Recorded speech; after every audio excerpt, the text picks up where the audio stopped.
Hello everyone. So in today's video we are going to understand the term organization. Okay, what is the meaning of organization? Hindi में इसे कहा जाता है संगठन. अब संगठन क्या होता है, ठीक है, इस पे हम थोड़ा सा डिस्कशन करते हैं.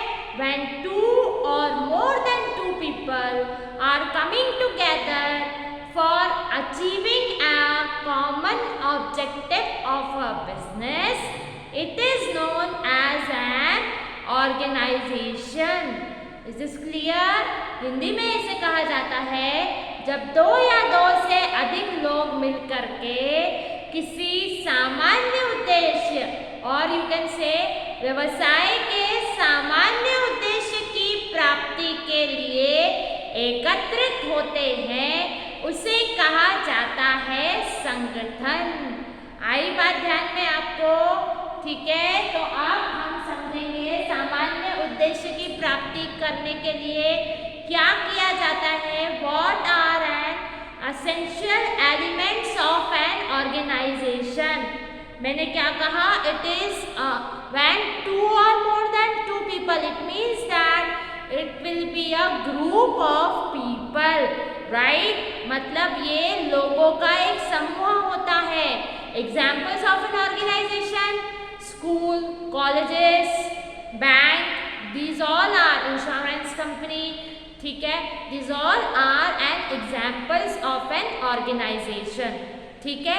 अब हम एलिमेंट्स पढ़ने जा रहे हैं, ऑर्गेनाइजेशन के तत्व पढ़ने जा रहे हैं. तो इसमें सबसे पहला तत्व क्या है भाई, we are working in a group, ठीक है. We are working in an group. तो वर्क कैसे किया जाए, जैसे हमने हेनरी फ्योल के सबसे पहले प्रिंसिपल में क्या देखा है, division of work. It should be apply everywhere, right. हम ऑर्गेनाइजेशन पढ़ रहे हैं तो उसे वहाँ हमें अप्लाई करना है. सबसे पहले जब हम ग्रुप में काम कर रहे हैं तो हमें क्या करना है, हमारे काम को बांटना है, राइट. सबसे पहले divide the work and do the work. Then clear objective and aims, मतलब जो ऑब्जेक्टिव्स है, जो उद्देश्य है, जो हमारे लक्ष्य है, उसको उस पर क्लियर काम करना है हमें, ठीक है. ऑर्गेनाइजेशन किसके बाद की प्रोसेस है, प्लानिंग के बाद की प्रोसेस क्या है, ऑर्गेनाइजिंग, ठीक है. तो what we are doing in an organization, we are doing an organizing in this process and in which way first we have to work start from our objective, जो हमने प्लानिंग में decide किया था, determine किया था objective. यहाँ पे हमें उसके पीछे पीछे पीछे दौड़ना है, right. Then coordination, obviously we are working in a group. Then coordination, समन्वय is very important in this way of working, right. It means that कि ऑर्गेनाइजेशन है, वहाँ काम कर रहे हैं तो कोऑर्डिनेशन का सबसे बड़ा रोल होता है, ठीक है. कई बार हमने देखा है कि एक घर में हम 5 लोग भी रहते हैं तो 5 लोगों के विचार भी कभी कभी नहीं मिल पाते हैं, right. We are doing contradictions. हम लोग हमेशा आपस में कुछ ना कुछ हमारे कॉन्ट्रडिक्शंस चलते रहते हैं, विचार नहीं मिलते हैं, तो हम कुछ ना कुछ प्रॉब्लम्स क्रिएट होती रहती है उन विचारों के कारण. तो भाई we are working in an organization, तो ये बहुत बड़ा होता है. ऑर्गेनाइजेशन, संगठन में काम करना बहुत डिफिकल्ट है, पर वो इजी कब बन जाता है, जब हम एक दूसरे को कोऑर्डिनेट करके काम करते हैं, आपस में एक दूसरे का समझ करके उनको एक दूसरे, मतलब सपोज कर लीजिए 10 लोग एक साथ काम कर रहे हैं तो हमको एक दूसरे को साथ लेकर के चलना है, ओके.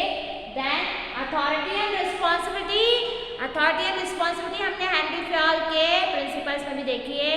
अथॉरिटी का मतलब होता है पावर, रिस्पॉन्सिबिलिटी का होता है मतलब उत्तरदायित्व. तो ऑर्गेनाइजेशन में जो स्ट्रक्चर हमारे चलते हैं, जो ऑर्गेनाइजेशन की संरचनाएं की जाती है, जो हम अपने अगले वीडियोस में देखेंगे, तो उसमें जो है, जो अथॉरिटी होती है, पावर होते हैं, वो ऊपर से नीचे की ओर. मतलब मैं ये नहीं कह रही कि कोई बिल्डिंग में हम खड़े हैं और ऊपर से नीचे की ओर हम आ रहे हैं, वैसी बात नहीं कर रहे हैं हम मैनेजमेंट के लेवल्स की बात कर रहे हैं, top, middle and bottom level.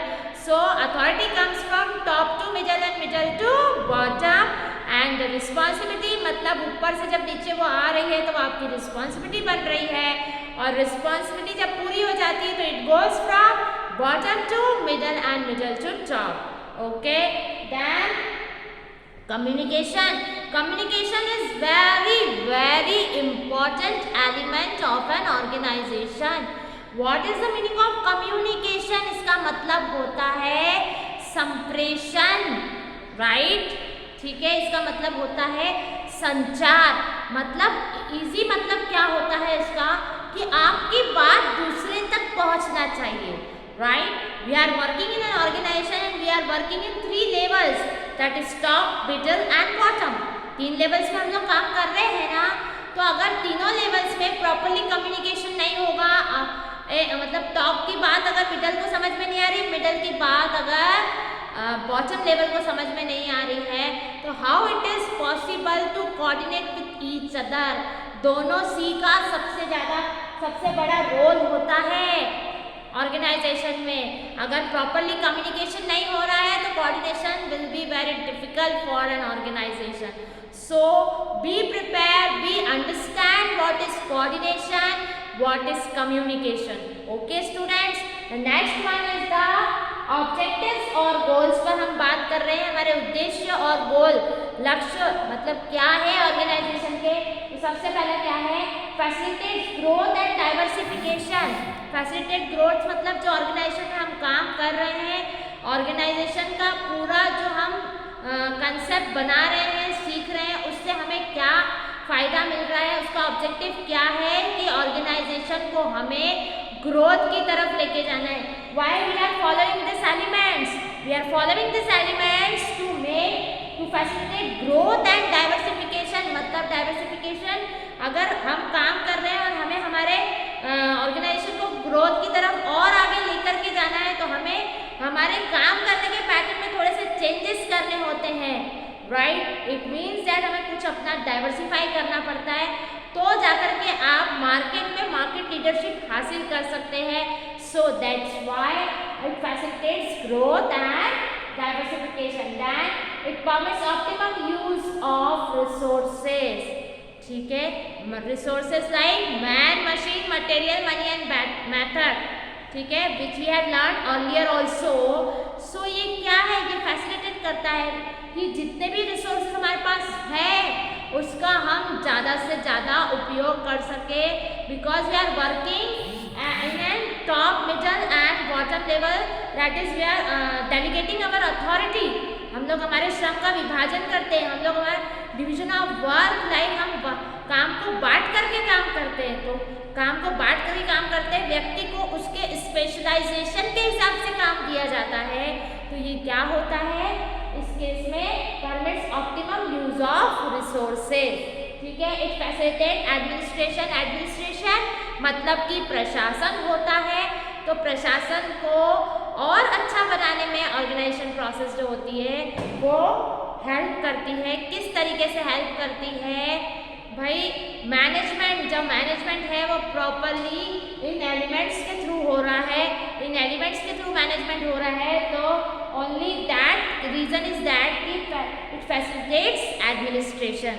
ठीक है, then it encourage humanistic approach. Humanistic approach मतलब कि जो मानवीय अप्रोच रहती है कि हमें किस ओर जाना है, तो ऑर्गेनाइजेशन की जो प्रोसेस है वो हमें बताती है, हमें जो कंफ्यूजन्स रहते हैं माइंड में वो ये सॉल्व करती है, किस व्यक्ति को कब कहाँ कैसे क्या काम करना है, ये सब बांटा जाता है ऊपर से नीचे की ओर, हॉरिजॉन्टली, और सब तरीके से इसको बांटा जाता है, जो हम अपने अगले वीडियोस में देखेंगे कि ऑर्गेनाइजेशन की प्रोसेस क्या है, उसके स्ट्रक्चर्स कैसे चलते हैं। ठीक है, देन इट स्टिमुलेट्स क्रिएटिविटी। या ऑफ कोर्स ऑर्गेनाइजेशन में अलग अलग डिपार्टमेंट्स बनाए जाते हैं, राइट? डिपार्टमेंट वाइज काम बढ़ता है, हर व्यक्ति को उसके स्पेशलाइजेशन के हिसाब से काम करने का मौका मिलता है।